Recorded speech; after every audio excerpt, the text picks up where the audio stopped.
Kita pasti udah sering dengar kan janji-janji manis soal untung cepet dari trading? Nah, judul kita hari ini, scalping sebentar, nyangkutnya lama. Ini kayak sebuah tamparan keras. Ngingetin kita soal realita di balik strategi yang kelihatannya paling enak itu. Dan analogi ini wah pas banget.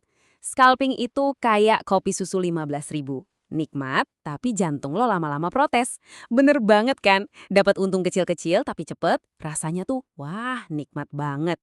Tapi ya itu, sama kayak kebanyakan ngopi. Kalau dijadiin kebiasaan, bukan cuma jantung yang protes. Portofolio kita juga bisa ambiar.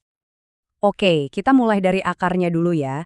Soal godaan scalping itu sendiri. Kenapa sih strategi ini kayaknya lagi ngetren banget, terutama buat trader-trader baru? Apa yang bikin orang susah banget nolak pesonanya? Dan ini dia datanya. Siap-siap kaget?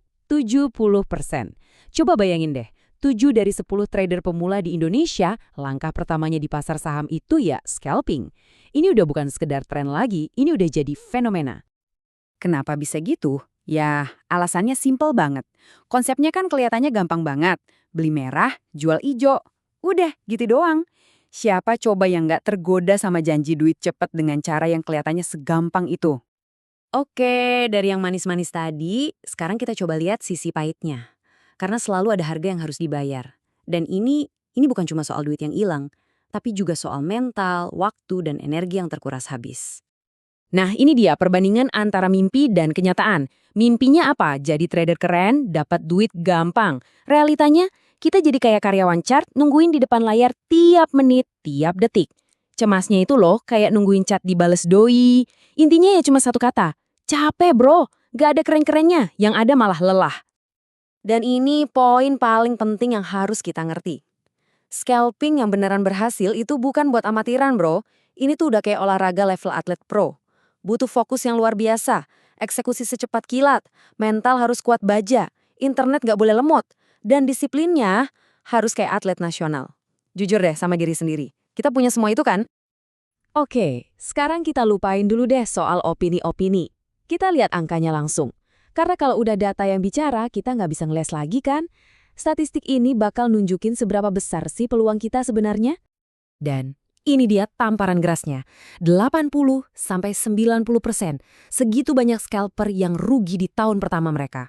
Ini bukan cuma angka, ini tuh mayoritas absolut. Jadi, secara statistik dari awal aja kita udah nggak diuntungkan. Nah, yang perlu dicatat nih, ini bukan soal lagi apes aja atau kurang jago. Riset nunjukin ini tuh masalah probabilitas yang udah terstruktur. Maksudnya gimana? Ya sebagai trader retail, kita tuh kayak ngelawan sistem yang emang dirancang buat pemain besar dengan transaksi super cepat. Jadi, ya posisi kita dari awal emang udah lebih lemah.